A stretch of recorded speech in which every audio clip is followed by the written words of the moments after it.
All aboard. Club car special. All aboard.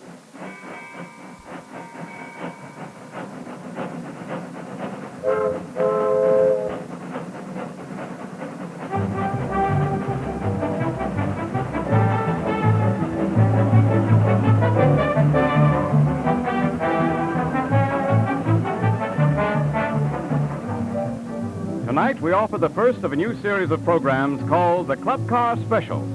The Club Car Special is based on the march of events and city life section of the Hearst Sunday newspapers throughout the country. This section is devoted to the cartoons and writings of America's foremost humorists. O.O. McKentyre, Will Rogers, George Eads, Sam Hilman, Arthur Bugs Bear, Milt Gross, Damon Runyon, and many others. So let's climb on board the Club Car Special right now, just for a lark and a laugh. Now, while we're gathering speed, let's take a look at a cartoon.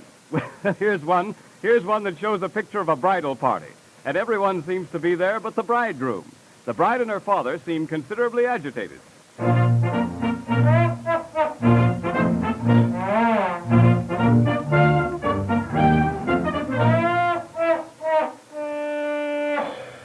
Daddy, why doesn't he come? There, daughter, don't weep. Everything will be all right. But the guests are all here, and the preacher's here, and I'm here.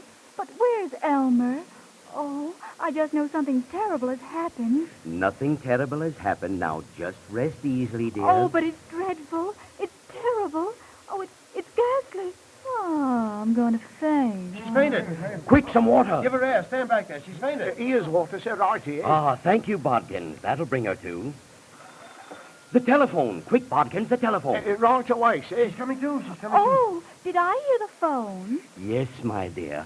Bodkins is answering it. Well, maybe it's Elmer. Maybe it's Elmer. Begging your pardon, sir. It is Elmer. What did he say? Begging your pardon. He said he's been unavoidably detained, but to go right ahead without him.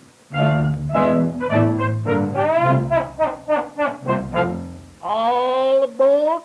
Club Car Special. Next stop, Will Rogers. All aboard.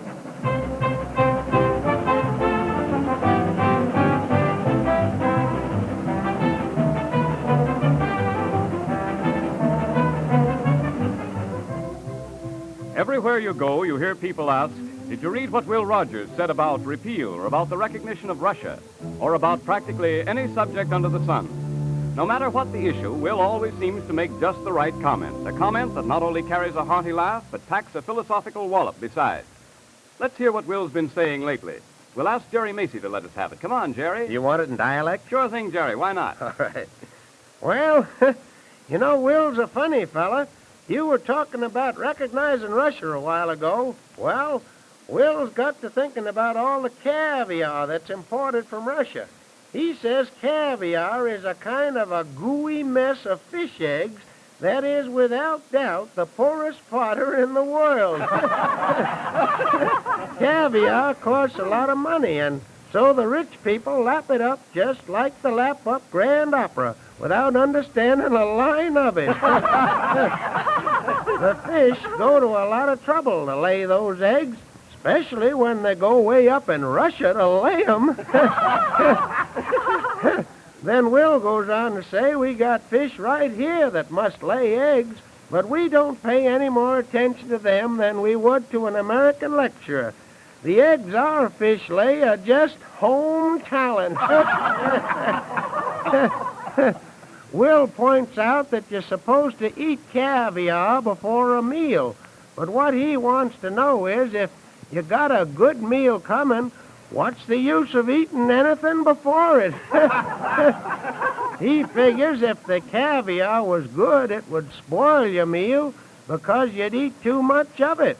And if it wasn't any good, it would spoil your meal anyhow. Good old Will Rogers. You can't beat him. Well, Jerry, so that's your idea of Will Rogers, eh? All aboard. Club Car Special. Next stop, George Eads. All aboard.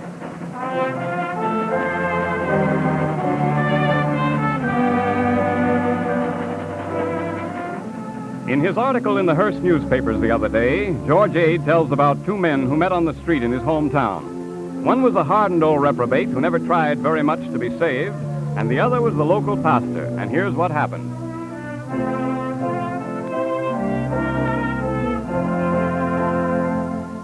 Good morning, Herman. Morning, Pastor Wiggins. I'm glad I run into you. You got a minute you can spare? Anytime, Herman, anytime. What's on your mind? Well, it's like this, Pastor. I was coming by the cemetery the other morning, and I got to thinking. Yes, Herman? I got to thinking about all them folks laying out there who used to go fooling around with pasteboards. Pasteboards? I mean, they used to have a go at card playing. Yes, Herman? And back in their day, them things weren't allowed. Well, we're all a little more broad-minded now, Herman. Yeah, that's just what perplexes me, Pastor. Them folks went straight to the bad place. I know they did, because you told me so yourself. Yes, that's right, Herman. But now that shows and dancing are allowed, is all of them folks going to be let off on parole? And if they is, who's going to issue the parole? All aboard! Club Car Special! Next stop, old McKentyre! All aboard!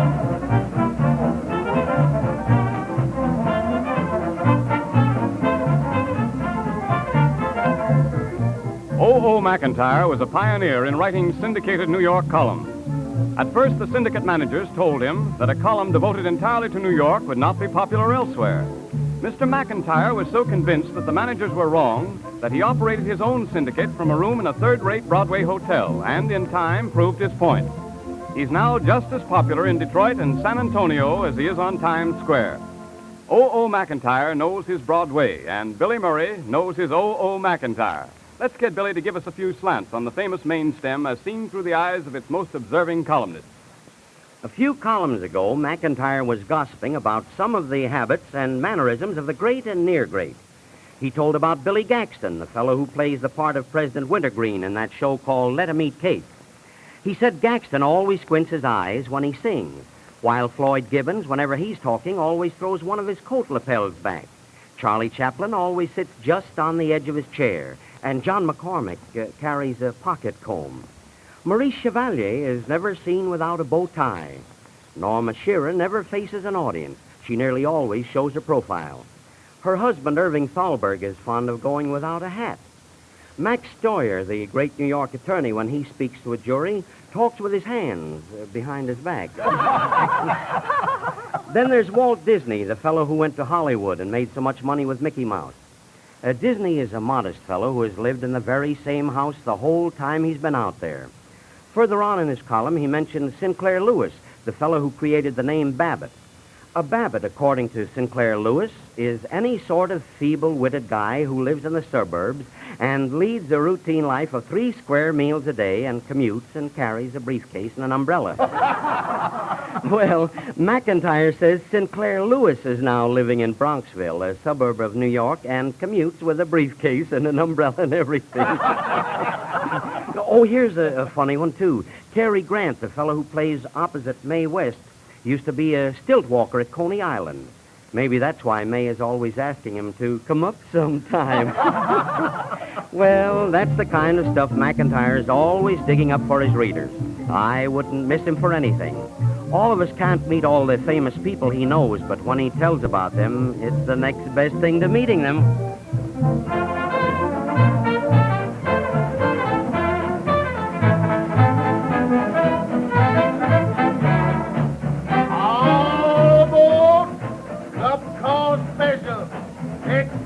Milt Gross, all aboard.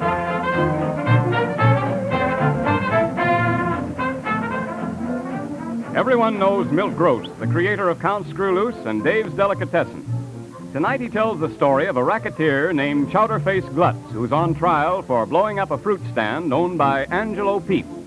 Now, it seems that Angelo refused to buy the necessary protection from Chowderface, and as a result, a pineapple was tossed into Angelo's bananas and put him out of business. The accused is now on the witness stand, and his lawyer is trying to prove that his client is really a tender-hearted babe, even though he does resemble the big bad wolf. Chowderface is trying equally hard to remember all the answers.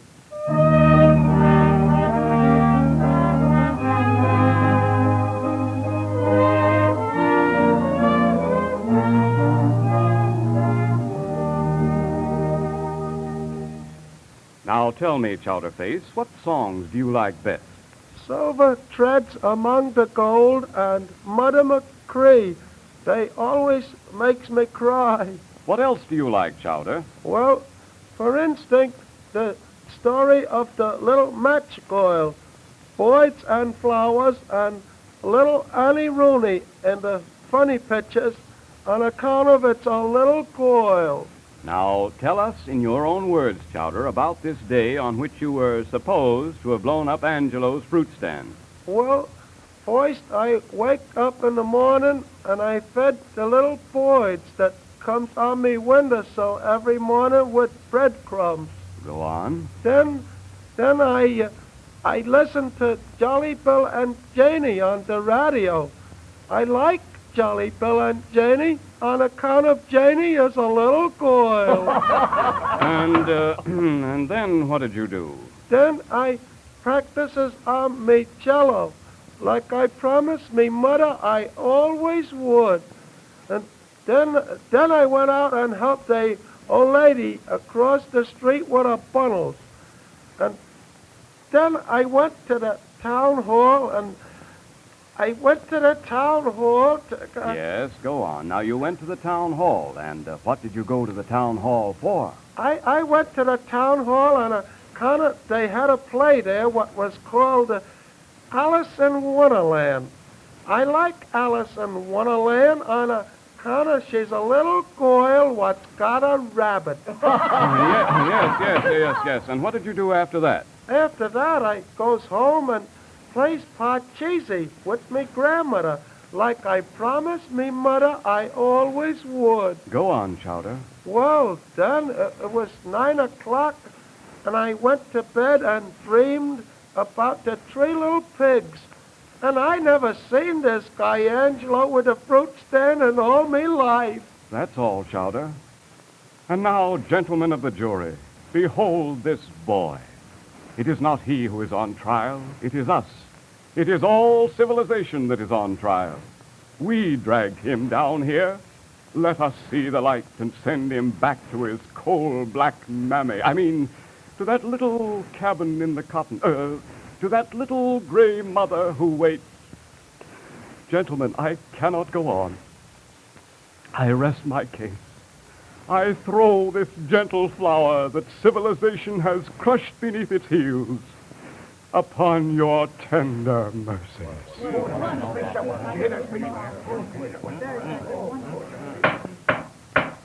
Gentlemen, have you reached a verdict? Yeah, Your Honor. How do you find the defendant, gentlemen? Guilty. Did you say guilty? Yeah, Your Honor, on account of we don't like little girls with rabbits.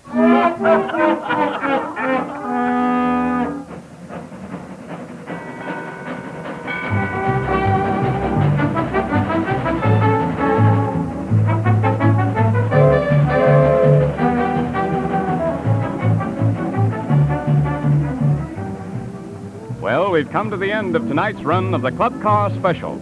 Don't forget to be on the platform next week at this same time and enjoy the fun and nonsense of America's leading humorists.